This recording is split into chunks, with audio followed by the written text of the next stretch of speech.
तो कई बार ऐसा लगता है कि जो चचा ट्रंप हैं, ये कुछ लोग बोलते हैं उन्हें कि आजकल वो सुबह सुबह अंगड़ाई लेने के साथ साथ अक्कड़ बक्कड़ बॉम्बे वो वाली विधा जो होती है, इससे तय कर लेते हैं कि आखिर आज क्या करना है, या फिर चाय की पत्ती पोसंपा के जरिए वो फैसला ले लेते हो कि आज दो देशों का युद्ध रुकवाना है या फिर कोई टैरिफ नया लगाना है। नमस्कार, आपके साथ में ललित प्रजापति और आज की चर्चा एक और टैरिफ को लेकर। अमेरिकी राष्ट्रपति डोनाल्ड ट्रंप ने आयातित दवाओं पर 200% या उससे भी ज़्यादा का टैरिफ लगाने की योजना बनाई है।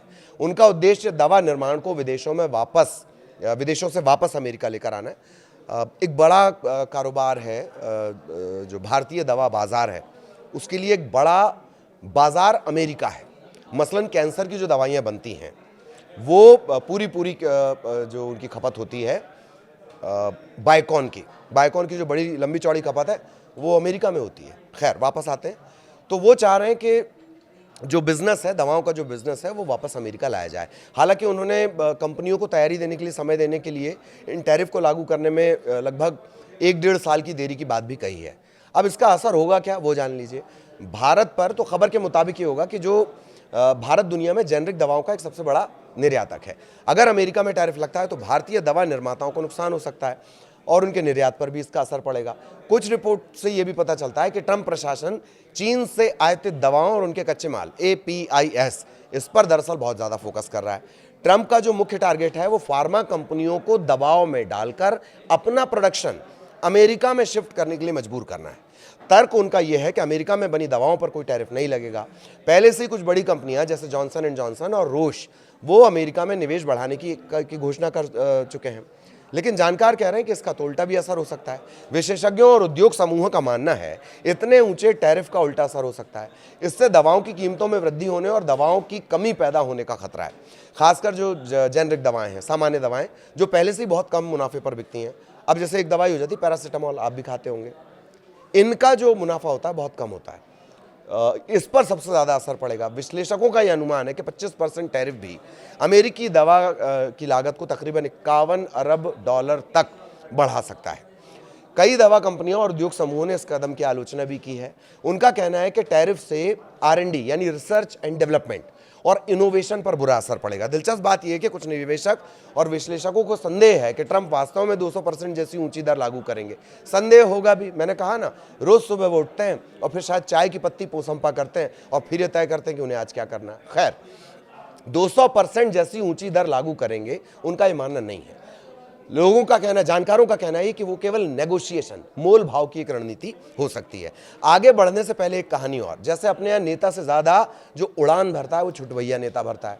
नेताजी से ज्यादा बोल बच्चन छुटभैया नेता देता है। नेताजी राई बोलते हैं, छुटभैया राई का पहाड़ खड़ा कर देता है। वापस खबर पर लौटेंगे, थोड़ा पीछे के बयानों को जानेंगे। ट्रंप के मुंह लगे नेता और ट्रेड सलाहकार हैं पीटर नवारो। जब मुंह खोलते हैं तो बस क्या ही बोलना है। नवारो ने प्रधानमंत्री मोदी की रूस और चीन के नेताओं के साथ नजदीकियों पर आपत्ति जताई। नवारो ने कहा कि मोदी का शी जिनपिंग और व्लादिमीर पुतिन के साथ खड़ा होना शर्मनाक है। सवाल ये भी उठा रहे हैं कि पता नहीं मोदी क्या सोच रहे हैं।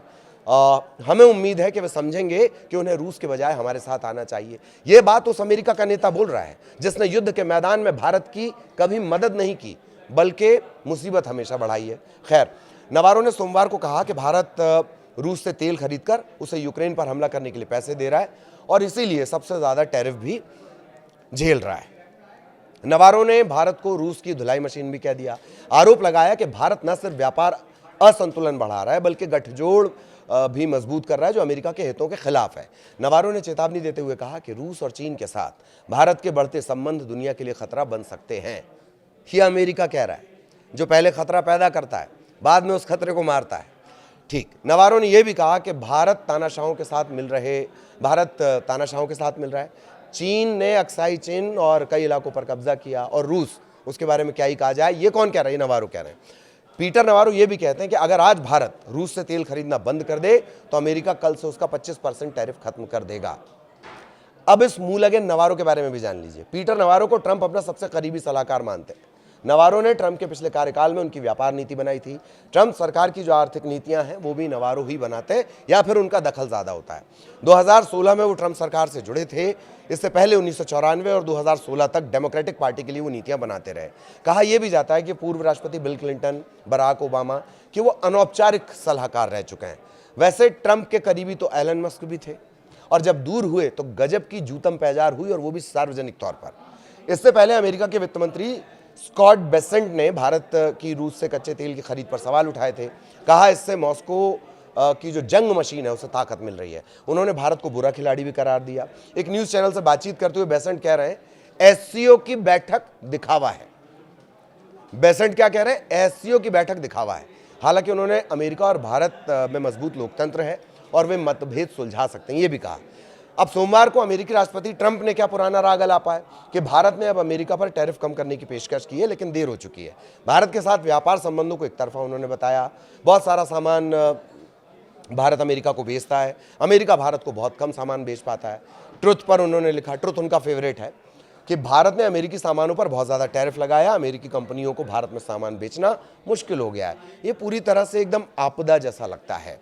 उन्होंने ये भी कहा कि भारत अपनी ज़रूरत का ज़्यादातर तेल, मिलिट्री उपकरण रूस से खरीदता है, ना कि अमेरिका से। ज़ाहिरा तौर पर, क्योंकि रूस हमें टेक्नोलॉजी ट्रांसफ़र करता है। अमेरिका के साथ कुछ भी खरीद में दिक्कत यह है कि सुधार कार्य भी करना होगा तो वहाँ से इंजीनियर को हमको बुलाना होगा, टेक्नोलॉजी तो बहुत दूर की बात है। ट्रंप ने इसे सालों पुरानी दिक्कत बताया, कहा भारत को पहले ही टैरिफ कम कर देना चाहिए था। तो ये सारी कवायद, ये जहर की उल्टियाँ यानी विश्वमन, इसके पीछे दरअसल एससीओ की बैठक है। चीन के तियानजिन में एससीओ की बैठक हुई।